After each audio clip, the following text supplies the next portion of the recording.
gente, sou Raíssa, estou chegando com mais um podcast do blog Só Futebol Não, nessa noite de sábado, não sexta-feira, né? Um horário diferente por motivos outros, infelizmente, mas chegamos, né? Temos agora 28 graus aqui em Natal, sensação térmica de 28 graus, porque tá quente, os ventos já caíram um pouquinho, o normal daqui é estar acima de 20 km, mas está só nos 20 km por hora e rajadas de 28 km por hora.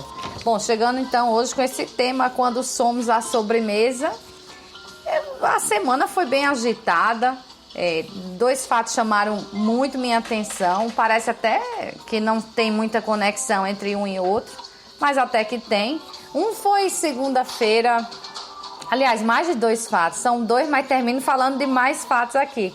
Um foi a entrevista do israelense Yuval Noah Harari no programa Roda Viva, segunda-feira. O vídeo dessa imperdível entrevista está disponível no YouTube, né? Basta procurar lá o Roda Viva, para quem não tem certeza de como escreve o nome do escritor. Vai encontrar, né? Porque foi de segunda-feira. Show, né? Um historiador, escritor best-seller no mundo aí com vários livros publicados, chama a atenção da gente para esse novo mundo que está se formando. Também me chamou a atenção para esse podcast de hoje, né? O lançamento do novo velho Motorola Razr, né? A Motorola voltando àquele formato flip que fecha o smartphone, que na época nem era smartphone, né? Era celular mesmo, fecha. Eu digo a vocês que eu ainda tenho esse aqui, né? Que não tem muitas funções. Eu tenho o principal, que é ligar e tudo. Tira alguma foto de alguma coisa que você queira registrar sem muita qualidade. Mas eu ainda tenho um Razr aqui. Já estava com saudade de usar, agora então fiquei com mais saudade ainda. Mas aí essas coisas também. Na segunda-feira eu tive uma entrevista na Rádio 98 FM, que ao mesmo tempo era filmada, transmitida ao vivo, né, simultaneamente para o YouTube. Então tudo isso me mexeu muito, a ponto de eu lembrar de uma entrevista que eu vi em agosto no G1, que ela foi publicada originalmente na BBC, né, na BBC, com um psicanalista, mas foi na BBC Brasil, com o psicanalista e psiquiatra Marcelo Veras, que é autor do livro Selfie, Logo Existo. Uma brincadeira aí com aquele aforismo: penso, logo existo. Agora é selfie, logo existo.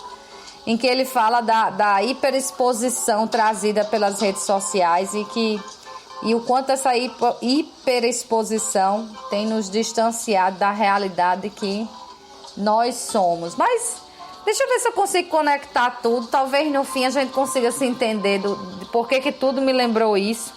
Primeiro, a minha entrevista eu fiquei lá, depois fui conferir no YouTube.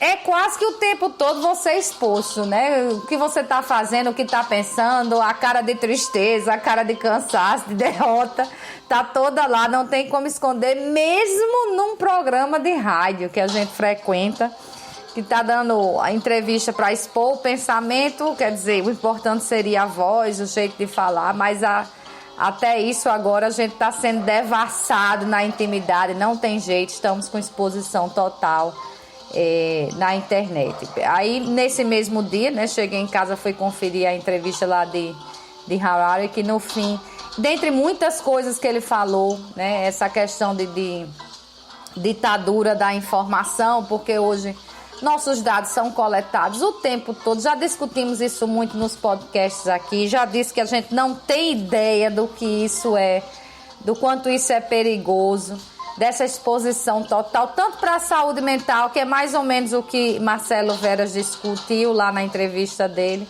mas em outros pontos também, em questões políticas, inclusive, ele faz esse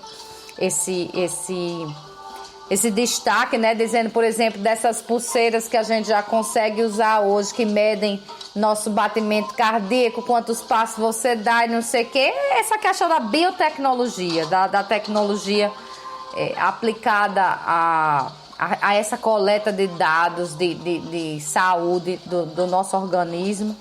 E ele fala, por exemplo, já pensou se isso cai nas mãos de uma ditadura como lá na Coreia do Norte? E o ditador, então, tem acesso aos dados dessa sua pulseira no momento em que está sendo transmitido um pronunciamento dele na TV, e ele capta lá, por exemplo, que a sua pressão arterial subiu, porque você está enervado com o que ele está dizendo, você não concorda, quer dizer, você é um potencial opositor do sistema. Vocês têm ideia do risco a que nós estamos submetidos com regimes cada vez mais ditatoriais, autoritários, né? Totalitários, vamos dizer assim, regimes totalitários. E a gente está envolvido nisso o tempo todo, né? Você vai a uma farmácia hoje comprar um mísero AS, né? Obrigada, minha assessora de assuntos aleatórios aqui. Você vai comprar um mísero AS, você digita seu CPF e já lá a farmácia sabe o que você está comprando, manda para você que seu remédio está acabando, manda para você propaganda de um produto que está lançando, que ela imagina que você tem aquela doença porque você comprou aquele remédio. E ela... Bom, enquanto está em propaganda, está até ótimo. O problema é o uso disso que a gente não sabe, né? O uso escuso, né? Que outros usos teremos a partir disso aí, né? É bastante complicado, pelo menos é o que eu acho. Como uma pessoa do direito, né? Eu fico muito, muito receosa de tudo hoje que a gente compra na vida. A gente digita um CPF, de todo canto que a gente chega, o celular oferece lá um mapinha para dizer, para a gente analisar o local, e nesse mapinha tem umas perguntas inocentes. Nesse lugar vende isso, vende aquilo, que é para saber o que é que você prestou atenção no lugar. Ele não vai lhe perguntar diretamente se você prestou atenção ou não, mas vai dizer que você está prestando ajuda a outra pessoa, dizendo se ali vende isso, se tem acesso a disso ou daquilo outro, e assim vai. É realmente, se você para pensar, um pouco assustador. E nessa entrevista, então, que eu recomendo demais, ele fala a respeito do uso da inteligência artificial, que hoje a gente tem muito medo de um futuro estilo Exterminador do Futuro, né? E alguns cientistas falam a respeito disso, mas ele diz que não vê isso tão perto, não, muito longe, que o perto é isso mesmo, da coleta de dados, dessa invasão, desse Big Brother eterno que a gente se meteu e nem sabe como sair mais dele, porque estamos todos viciados no uso eterno, direto, instantâneo, imediato do celular para conferir coisas que nem são tão importantes na vida, mas que estão lá, né? E Marcelo Veras, então, na entrevista dele, que já é antiga, e tudo isso me lembrou, né? Ele fala dessa exigência de felicidade permanente das redes, fala da questão de aumento de suicídio e tal, mas ele diz que o problema do século XXI é que estamos permanentemente sob os olhares de câmeras. Aí eu me lembrei da minha entrevista também, né? Que implodiram o conceito de intimidade. É ou não é assim? A gente tá o tempo todo sendo filmado por alguém e não tem nem noção. Às vezes até com um objetivo pior, como já se viu, se eu não me engano, foi na praia, numa das praias de Recife, acho que foi Boa Viagem, que o pessoal do trânsito, em vez de estar olhando o trânsito, estava dando close nas mulheres de biquíni na orla. Imaginem. A gente não tem ideia que isso está acontecendo, mas infelizmente temos que nos preparar para isso, né? Então ele diz que isso está gerando uma sociedade mais insegura narcisicamente, é assim que ele fala, e também com a falsa ilusão de que o olhar do outro é necessário para garantir sua existência. Sim, essas histórias dos likes, que só existe se alguém deu um like na minha postagem, se retweetou, no caso do Twitter, né? Se comentou. Agora tem gente que nem quer mais só o like, quer que você comente também, senão não tem valor, né? E aí ele diz que isso influencia no consumo, nos relacionamentos. Aqui, abrindo aspas para ele, ele diz: nunca estamos satisfeitos, precisamos de um iPhone mais moderno, de um novo carro. Um fato que eu observo nas relações feitas através das redes sociais e que era novo para mim é a expressão vácuo. Eu também já ouvi falar nessa expressão nos últimos tempos. Aí ele diz: de repente um dos dois, aquelas pessoas que estão batendo papo, né? Um dos dois desaparece na rede e deixa o outro no vácuo. Não há término, desculpa, nada. Um dos dois apenas deleta o outro e desaparece. a gente já parou para pensar o que é que isso causa no outro, porque no dia a dia a gente não faz isso. Conversando com alguém cara a cara, simplesmente vai embora e não dá tchau. Abandona a conversa assim, não se faz. Nas redes, sim. Então, bom, aí ele aborda outras coisas, mas um ponto que eu achei interessante, que ele chama GAFAM, que é o grupo formado por Google, Apple, Facebook, Amazon e Microsoft.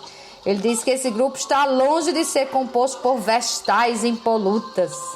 Aí abro aspas para ele. Chamo sempre a atenção. Quando o almoço é grátis, é porque você é a sobremesa. Pronto, né? É o nosso título aqui do podcast. Olha o que ele diz mais. Oferecemos nossos dados em troca da gratuidade de uma série de serviços que aos poucos tornaram-se cruciais para que o mundo em comunidade caminhe. Basta ver os transtornos sérios que aconteceram quando o WhatsApp ficou parado. Contudo, ao entregarmos nossos dados, nos tornamos reféns, oferecemos nossa transparência nas redes e nos convertemos em um enorme parque de consumidores virtuais. Se você gosta disso, vai gostar disso. Nos convidam os novos robôs mentores. Temos ainda a grande questão do declínio da intimidade. Ele começou quando passamos a nos interessar mais pelos nossos artistas na banheira ou na Ilha de Caras do que... Chega, perdi meu acompanhamento aqui. Do que no cinema e na televisão. Em seguida, a intimidade passou a ser o espetáculo em si, com a explosão de reality shows do tipo BBB e demais. Por fim, com a chegada dos smartphones, cada um passou a ser protagonista do seu próprio show da intimidade. Ocorreu uma ruptura entre o sujeito que olha e o olhar. Não é assustador?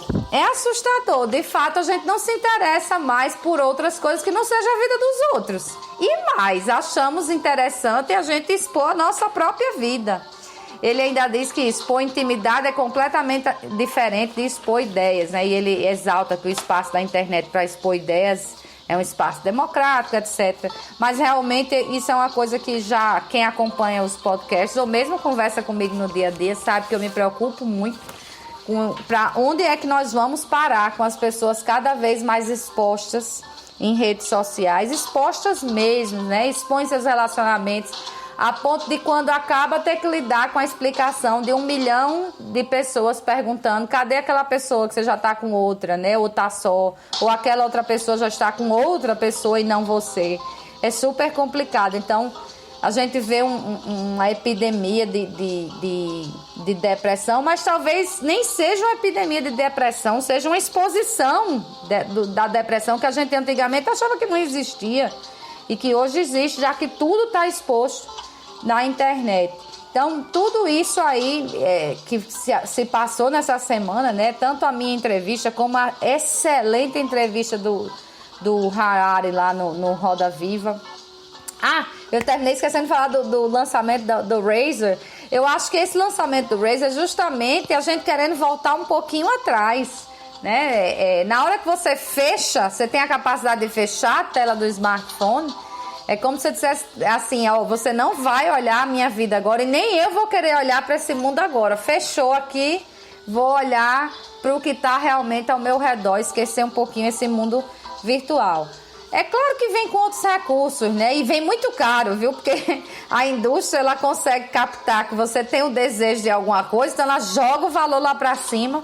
O Razer está chegando por $1.500 no mercado americano. Podemos esperar algo muito próximo dos R$10.000 aqui no Brasil, quando a gente acrescentar impostos e tudo, porque esse preço é o preço lá, né?